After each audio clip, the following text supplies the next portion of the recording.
Assalamualaikum warahmatullahi wabarakatuh. Saya Muhammad Isra Ramadansyah, perwakilan dari anggota kelompok 7, akan membacakan hasil dari diskusi kelompok. Sebelum itu saya akan memperkenalkan kelompok saya terdahulu. Yang pertama Laila Anes Setianingsi, Muhammad Aji Pangestu, Muhammad Febrianur, Mia Nistiani, dan saya sendiri Muhammad Isra Ramadansyah. Diskusi kelompok ini berjudul tentang risiko dan hazard pada tahap pre-operasi pada general anestesi. Tujuan dari diskusi ini adalah tujuan umum. Tujuan dari adanya penelitian ini yaitu untuk mengetahui apa saja risiko dan bahaya pembedahan pre-operasi dengan general anestesi secara umum. Dan tujuan khusus, paham dan mengerti risiko pre-operasi pada general anestesi, dan paham mengerti bahaya hazard pre-operasi pada general anestesi. Definisi anestesi umum menurut American Association of Anesthesiologists merupakan pemberian obat yang menginduksi hilangnya kesadaran, di mana pasien tidak arousable meskipun dengan stimulasi yang sangat menyakitkan. Anestesi umum dibagi menjadi dua teknik, yaitu teknik anestesi total intravena dan anestesi total inhalasi. Yang pertama, anestesi umum intravena. Tujuan dari anestesi umum adalah analgesia, menghilangkan kecemasan, amnesia, hilangnya kesadaran, penekanan terhadap respon kardiovaskular, motorik, serta hormonal terhadap stimulasi pembedahan. Obat anestesi intravena yang ideal haruslah menyediakan semua komponen tadi tanpa menyebabkan efek samping yang tidak diinginkan terhadap sistem kardiovaskular.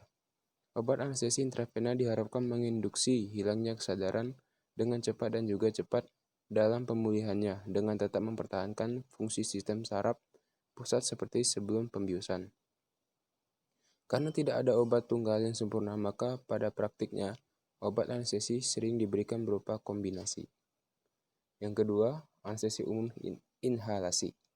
Anestesi inhalasi merupakan salah satu teknik anestesi umum yang dilakukan dengan cara memberikan kombinasi obat yang berupa gas dan atau cairan volatil melalui alat atau mesin anestesi langsung ke udara inspirasi. Kelompok obat ini dapat digunakan untuk induksi dan pemeliharaan anestesia dan mungkin dapat juga digunakan setelah induksi dengan anestesik intravena. Suatu cara pemberian anestesi umum di mana obat anestesi masuk ke dalam sirkulasi melalui proses pernafasan.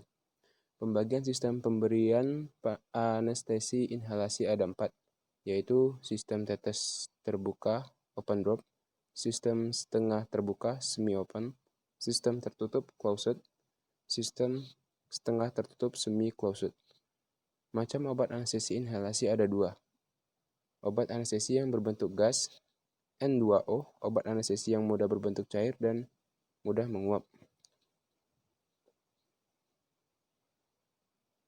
Penggunaan anestesi umum.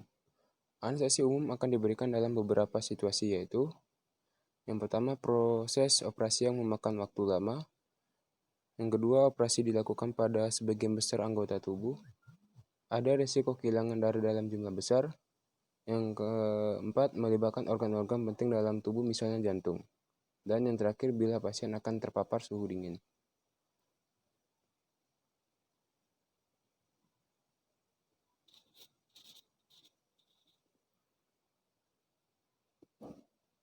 Persiapan sebelum operasi. Sebelum operasi dilakukan, pasien akan berkonsultasi terlebih dahulu dengan para dokter dan spesialis anestesi.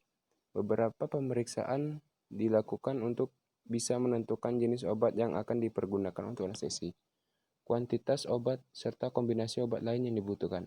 Spesialis anestesi akan menanyakan tentang yang pertama usia, berat badan, riwayat kesehatan, alergi terhadap makanan, minuman, atau obat-obatan tertentu. Yang kelima, apakah pasien mengkonsumsi minuman keras atau obat-obatan terlarang? Yang keenam, jenis obat yang dikonsumsi, baik obat yang didapatkan dari apotek ataupun suplemen herbal. Yang terakhir, riwayat penggunaan anestesi di masa lalu.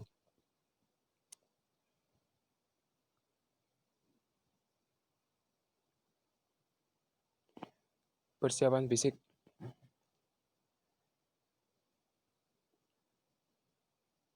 Yang pertama, status kesehatan fisik secara umum, meliputi identitas klien, riwayat penyakit seperti kesehatan masa lalu, riwayat kesehatan keluarga, pemeriksaan fisik lengkap. Yang kedua, status nutrisi dilakukan mengukur tinggi badan dan berat badan, lipat kulit trisep, lingkar lengan atas, kadar protein, darah, dan keseimbangan nitrogen. Yang ketiga, keseimbangan cairan dan elektrolit.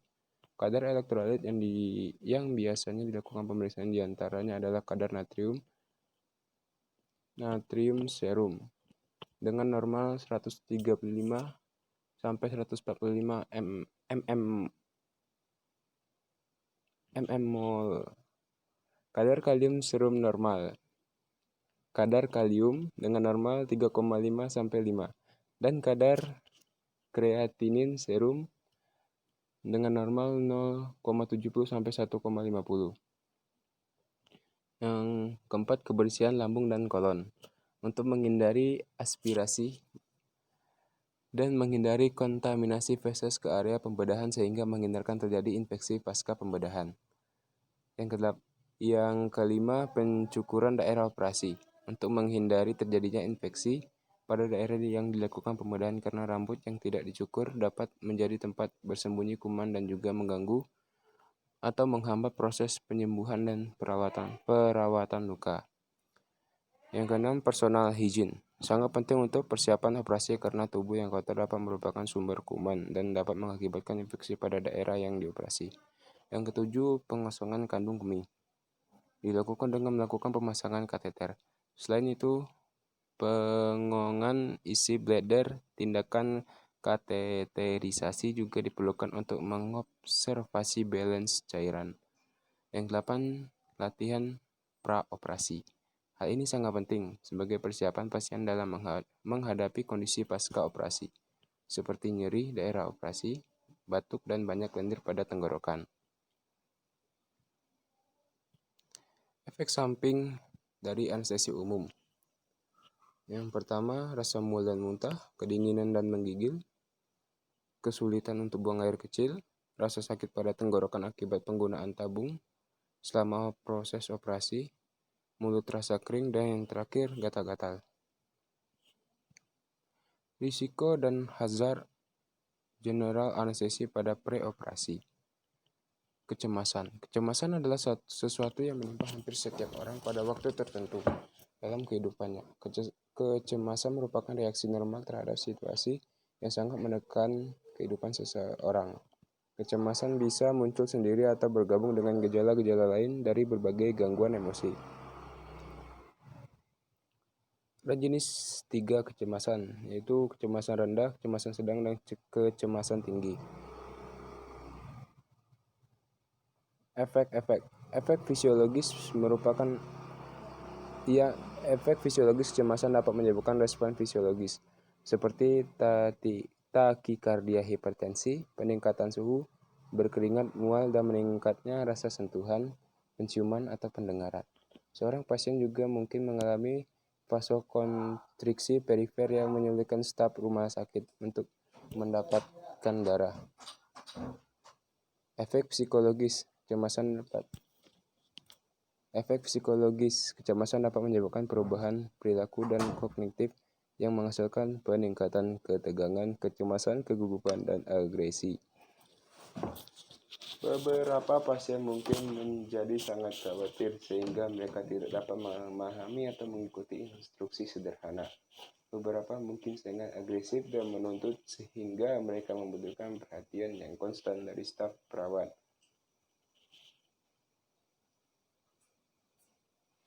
Risiko jatuh. Jatuh memiliki definisi sebagai kejadian jatuh yang tidak disengaja atau tidak terjadinya luka dengan hasil pasien terbaring di lantai atau terbaring di atas permukaan lain.